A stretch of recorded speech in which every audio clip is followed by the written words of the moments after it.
Ramy Essam, welcome to eTown. And it's just a remarkable journey, powerful story yours is. Before we talk about the revolution and Tahrir Square and all of that, I want to know a little bit more about just Ramy. You know, what were you up to? What were you studying in school? What were you hoping to do? What was your family like in Egypt? Did you live in Cairo? I was living in Mansoura city. It's the third biggest city in Egypt, but I moved to Cairo before I had to leave Egypt. So yeah, and I studied architecture, but I didn't finish. I chose music in the end. And before that, my biggest love was just playing soccer. Yeah. Yeah. Did you listen to American music or Western music at all? Yeah, the bands that inspired me from here is Nirvana, Rage Against the Machine, System of a Down. Yeah. Yeah. So wow. And your friends too? Your friends were all into those same bands? Oh no, the rock music was not so popular in Egypt, but Yeah. my older brother Shadi, he introduced it to me, and yeah, we had a community for sure. That's cool. Yeah. I have to say, at least for a little while, we got to just at least tell the story of the revolution. I've seen the footage, you know, from 60 Minutes, and there's a Netflix special called The Square. Unbelievable scenes of hope and solidarity, of community, and of violence and heartbreak as Egyptians were killing Egyptians using real bullets. I mean, it's a stunning scene in Egyptian history, that Tahrir Square in January of 2011. It must have been amazing to be a part of it. It was the best experience for me and for any human being that was part of the movement. It was the first time to really experience freedom. Yeah. Even if the country was still under the dictatorship till today, but we felt freedom at that moment. Yeah. When Mubarak stepped down, you felt like you had accomplished the impossible, I'm sure. That was absolutely the feeling. But we found out later that we were mistaken when we just thought that the problem is only Mubarak as a person. But we found out that the problem is the system with all the roots. Yeah. Yeah, but the feeling at this moment, I don't want to push down the reality that taking a dictator down is still a huge thing. So we did this, but we still have lots of work to do. Yeah. And I think it's, you know, remarkable, again, without dwelling on it too much, just the fact that once the military regime took over, and they were also unhappy with what was happening in Tahrir Square, and you, as a recognizable person from that, were arrested, beaten, tortured, and you got up the next day and were singing and playing. Again, you just kept going. Yeah, there was no other way. Yeah.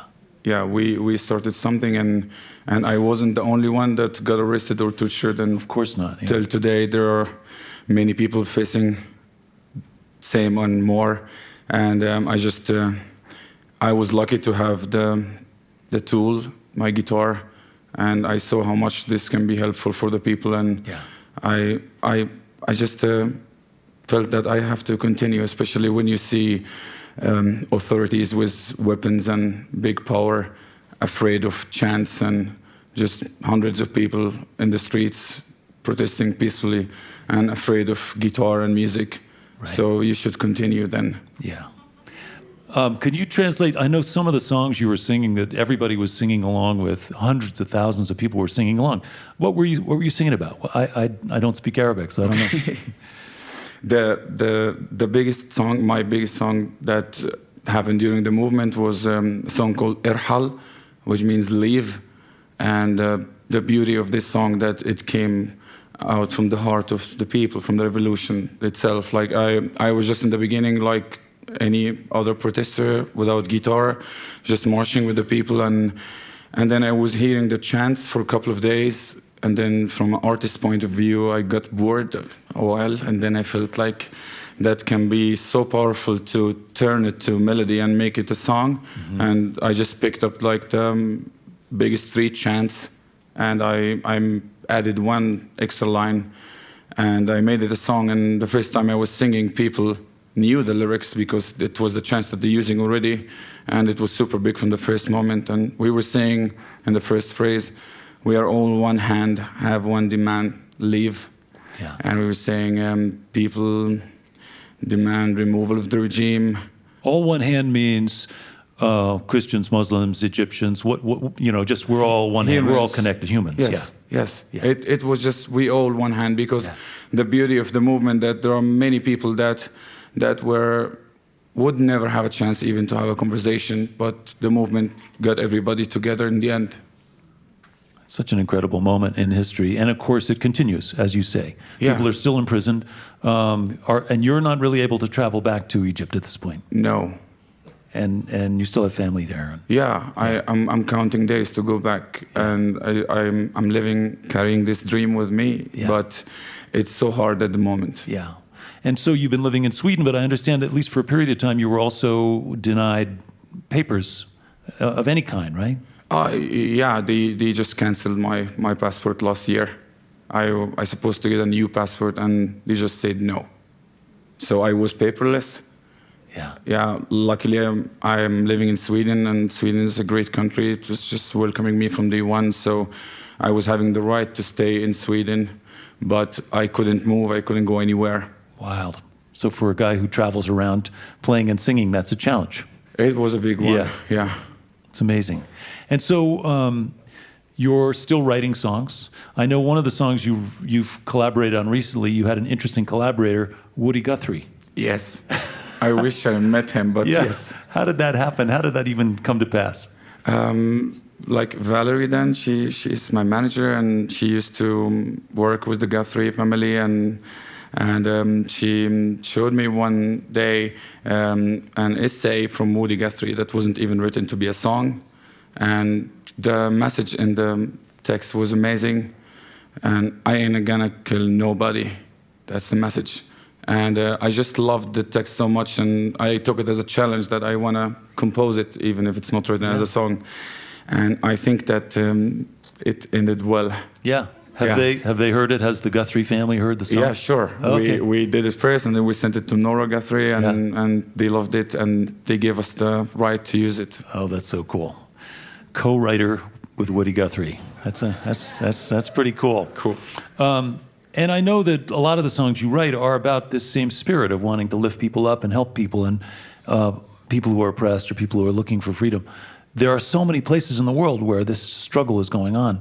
Do you feel a particular connection or kinship with any other country or any other people or any other struggle in particular? Definitely, yes.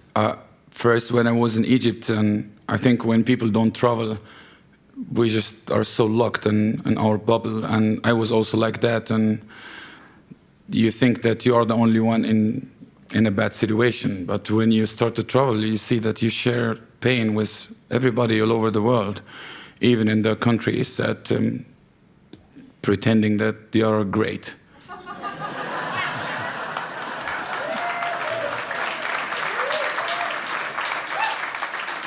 People are suffering everywhere, and it's the same songs works everywhere. Yeah.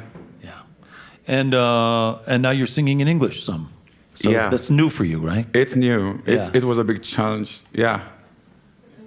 I'm excited about it. We didn't release any yet officially, but we started to perform, and we will share that with you tonight too. Yeah. Okay. Thanks. Well, Ramy, thank you so much for being here. And again, I just feel like if you're going to travel around the world and lift people up and use your music to do that, we wish you a lot of luck. I know it's a big struggle, and it must be sad for you to think about your home country and your friends who are imprisoned, or your family that you can't visit, your country that you can't visit. Yes. But to translate that sadness into some hope and some creativity, it's good work. Thanks, Nick. Okay, let's get back to music. Welcome back, Ramy Essam. Thank you.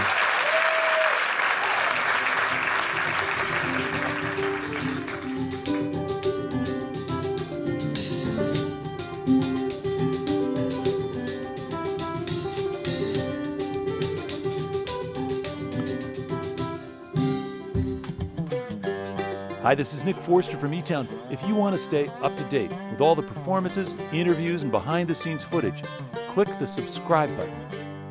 Thanks.